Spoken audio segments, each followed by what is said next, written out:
secured first rank. Oh. So I think I am qualified to give a suggestion and advice to fellow students. तो ऐसे लोग Pay special emphasis to modern history. Very good. ठीक है। मैंने देखा है, मेरी एनालिसिस के हिसाब से मैंने देखा है कि एक क्वेश्चन तो इसमें होता ही है, अपॉइंटमेंट का एक क्वेश्चन तो होता ही है। मेरा नाम है मिसबा फातिमा। आप कहाँ से हैं? मैं लखनऊ की रहने वाली हूँ। अभी जामिया के कौन से कोर्स में हो आप? मैं I am currently pursuing BA honours in geography. Okay.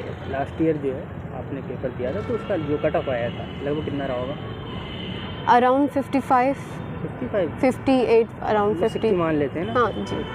तो तैयारी को लेकर एंट्रेंस एग्जामिनेशन का ना सबसे बड़ा मसला ये होता है कि बच्चों के लिए वो तैयारी कैसे करें। जी, would like to suggest, first of all, go through the syllabus, okay. and after that go through previous year question papers, analyze the question papers. Then you will have idea of what to study, because you know there is this section of general awareness. You cannot cover all of that. तो अगर देखा जाए तो बहुत कम time आपके पास में होता है बोर्ड वाले बच्चों के लिए खास। जी, that point to be noted.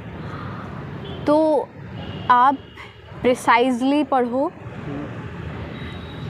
अपनी रिसोर्स लिमिटेड रखो, दिस इज़ वेरी इम्पॉर्टेंट।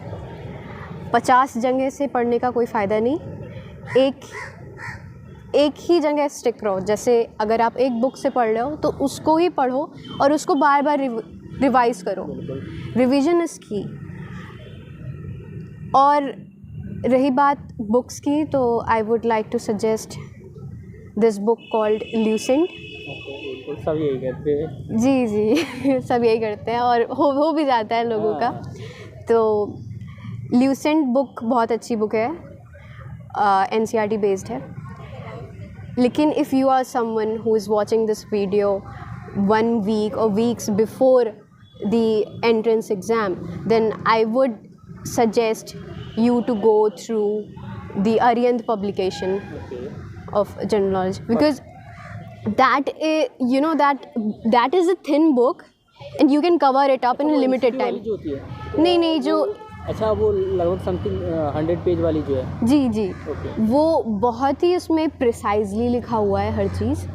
और मेरे पास भी लिमिटेड टाइम था तो मैंने उससे ज्योग्राफी सेक्शन तो उसी से कवर किया था, और ज्योग्राफी सेक्शन मुझे उसमें ज़्यादा अंडरस्टैंडेबल लग रहा था कंपेयर टू ल्यूसेंट, है ना? हाँ, तो मैंने कुछ उससे कवर किया था, कुछ इससे कवर किया था। वो आपके ऊपर डिपेंड करता है, वो आपके अंडरस्टैंडिंग पे डिपेंड करता है, आपको जिससे समझ में आ जाए। और रही बात करंट अफेयर्स की, तो करंट अफेयर्स आप कुछ 6 से 7 मंथ का देख लीजिए। 6 से 7 3 महीना का देख लो। नहीं 3 महीना का भी नहीं, वो आ जाता। 6 महीना सब इज़ मस्ट। 6 महीने का आपको देखना है, 6 से 8 महीने। इस वीडियो को मैं उनको सजेस्ट करना चाहूँगा, इन बातों को ध्यान से सुनिए, क्योंकि ये भी जब बोर्ड में रही होंगी ऑब्वियसली, उसके बाद जो है अगर ये 6 महीने के करंट अफेयर वो करती हैं और ये ज्योग्राफी में सिलेक्ट होती है, तो इनका एक्सपीरियंस ओवरऑल आपको बहुत काम आने वाला है। तो जो चीज़ें बता रही उसको जी, like I secured first rank. Oh. So I think I am qualified to give a suggestion and advice to fellow students. तो ऐसे लोग कहाँ थे? हम इतने लोगों का इंटरव्यू कर रहे थे, आप लोग मिले नहीं हमें। सॉरी, क्योंकि हमने बहुत सारी वीडियो कर दिया है ज्योग्राफी सोशियोलॉजी पे और आप तक पहुँचे नहीं, सॉरी।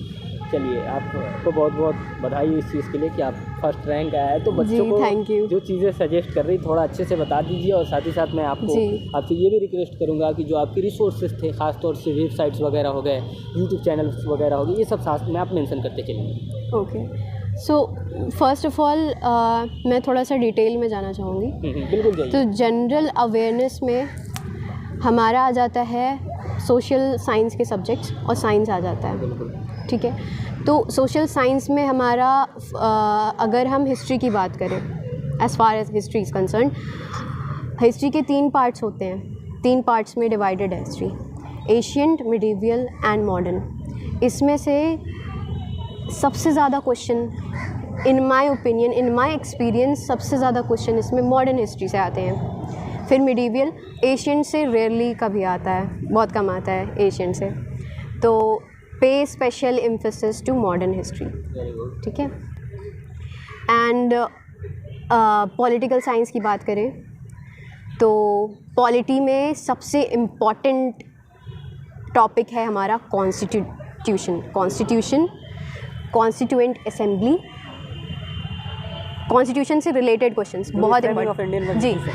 कॉन्स्टिट्यूशन, कॉन्स्टिट्यूएंट असेंबली, उसमें जो अंदर डायरेक्टिव प्रिंसिपल वगैरह हैं, fundamental rights, fundamental duties and different articles भी हैं। इंपॉर्टेंट आर्टिकल्स देख लें, मतलब आर्टिकल्स तो बहुत सारे हैं, सबको याद करना मुश्किल हो जाएगा, बट अगर आप इम्पॉर्टेंट वंस जो हैं उनको आप देख लेते हो, अच्छे से पढ़ लेते हो, तो काफ़ी बेनिफिशियल होगा आपके लिए। और कमिंग ऑन टू जोग्राफ़ी का मैंने आपको बताया, अरिहंत से जोग्राफ़ी पढ़ें, I would recommend that book. तो अरिहंत में काफ़ी अंडरस्टैंडेबल मैनर में लिखा है जोग्राफ़ी। इकोनॉमिक्स में अगेन ल्यूसेंट भी अच्छी। इकोनॉमिक्स से क्वेश्चन बनते हैं जी, मतलब कम आते हैं। अगर आप बीए प्रोग्राम दे रहे हो तो बीए प्रोग्राम में ज़्यादा आएंगे, बीए प्रोग्राम में, इसमें कम आएंगे। इकोनॉमिक्स में पॉलिसीज़, स्कीम्स और डिफरेंट स्कीम्स पे ज़्यादा क्वेश्चंस आते हैं। स्कीम्स पे बहुत आए थे इससे पहले, बहुत ज़्यादा आए थे, तो उस पर एम्फेसिस दें। और हमारे क्वेश्चंस आते हैं important dates, important year, dates and themes, उसकी थीम्स जो भी रिसेंट में सेलिब्रेट होता है। एक्चुअली मैं लास्ट 4 ईयर से बच्चों को पढ़ा रहा हूँ इसी से रिलेटेड। हाँ, थीम्स पूछते हैं, हाँ, थीम्स पूछते हैं, सही कह रहे हैं आप।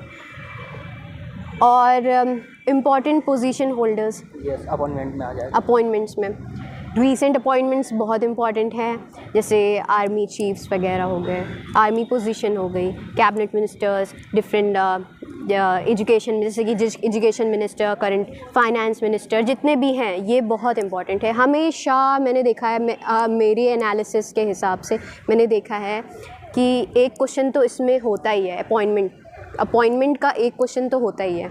एक होता है इम्पॉर्टेंट डे का, लाइक इंटरनेशनल वुमेन डे का 2 बार रिपीट हुआ मैंने देखा, तो ये इम्पॉर्टेंट है, इसको देख लें, इसे गो थ्रू कर लें।